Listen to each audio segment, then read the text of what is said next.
Hello dears, അപ്പോൾ ഒരു വൈകുന്നേര കാഴ്ച കണ്ടാലോ? നമ്മളിങ്ങനെ വെറുതെ വീട്ടിൽ നിന്നപ്പോൾ നമ്മുടെ റംബൂട്ടാനൊക്കെ നന്നായിട്ട് കായ്ച്ചിട്ടുണ്ടായിരുന്നു കേട്ടോ. അപ്പോൾ ചെടികളും അതുപോലെ തന്നെ ആകാശവും നമ്മുടെ പ്രകൃതിയൊക്കെ ഒന്ന് നോക്കാമെന്ന് വെച്ചിട്ടൊന്ന് പുറത്തേക്ക് ഇറങ്ങിയതാണ്. അപ്പോൾ പുറത്തേക്ക് ഇറങ്ങിയപ്പോൾ ഉമ്മ പറഞ്ഞു, നിങ്ങൾ എളിയമ്മയുടെ എവിടേക്കൊന്ന് പോയിട്ട് വരാൻ പറഞ്ഞു. അപ്പോൾ ഞങ്ങൾ അങ്ങനെ എളിയമ്മയുടെ വീട്ടിലേക്ക് പോവുകയാണ്. നമ്മുടെ വീടിൻ്റെ അവിടെ നിന്ന് കുറച്ച് ദൂരമേ ഉള്ളൂ കേട്ടോ പോകാൻ. അടുത്തടുത്താണ് ഇവിടെ ബന്ധുക്കളൊക്കെ താമസിക്കുന്നത്. അപ്പം നമ്മളിങ്ങനെ പോയി അപ്പോൾ എളിയമ്മയുടെ മകളെ ഫോൺ വിളിച്ചുകൊണ്ടിരിക്കുകയായിരുന്നു കേട്ടോ. അപ്പോൾ അവരുടെ അടുത്തേക്ക് കുറച്ച് നേരം വർത്താനം പറഞ്ഞ് ഞങ്ങൾ അവിടെ എല്ലാം വർത്താനം പറഞ്ഞ് സംസാരിച്ചിരിക്കുകയായിരുന്നു. അപ്പം നെയ്ഹുമ കുറച്ച് കുറുമ്പൊക്കെ കാട്ടിയിട്ടോ അവിടെ ചെന്നപ്പോൾ.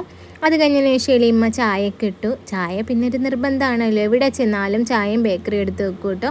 അപ്പോൾ നമ്മൾ ചായയൊക്കെ കുടിച്ചു. പിന്നെയും കുറച്ച് നേരമൊക്കെ ഇരുന്ന് വർത്താനം പറഞ്ഞു. പിന്നെ നെയ്ഹു വാശി പിടിച്ചപ്പോൾ അവൾക്കൊരു ബിസ്ക്കറ്റ് എടുത്ത് കൊടുത്തിട്ടുണ്ടായിരുന്നു. അപ്പോൾ അവൾ കഴിച്ചു. അപ്പോൾ ഇളയമ്മയുടെ ഇളയമൊക്കെ നല്ല ഷൈ ആണ് കേട്ടോ ക്യാമറയുടെ മുന്നിൽ വരാൻ വേണ്ടിയിട്ട്. എന്നാലും ഞാൻ അവളെ നിർബന്ധിച്ച് ഞാൻ വീഡിയോ ഒക്കെ എടുത്തിട്ടുണ്ട്. അത് കഴിഞ്ഞതിന് ശേഷം ഞങ്ങൾ വർത്താനമൊക്കെ പറഞ്ഞിരുന്നിട്ട് വൈകുന്നേരം ബാങ്ക് കൊടുക്കാനൊക്കെ നേരമായപ്പോൾ ഞങ്ങൾ അവിടെ നിന്ന് ഇറങ്ങിയിട്ടുണ്ടായിരുന്നു. ബൈ പറഞ്ഞതൊക്കെ അവൾ ഉള്ളിൽ നിന്നിട്ടാട്ടോ, ഭയങ്കര നാണക്കാരിയാണ്. എളിയമ്മയുടെയും എളാപ്പയുടെയൊക്കെ പച്ചക്കറി കൃഷിയൊക്കെ അവിടെ ഉണ്ട്. ടെറസിൻ്റെ മുകളിലൊക്കെ ഉണ്ട്. ഒരു ദിവസം വീഡിയോ എടുക്കാനൊക്കെ വരാൻ ഞങ്ങളടുത്ത് പറഞ്ഞിട്ടുണ്ട് കേട്ടോ.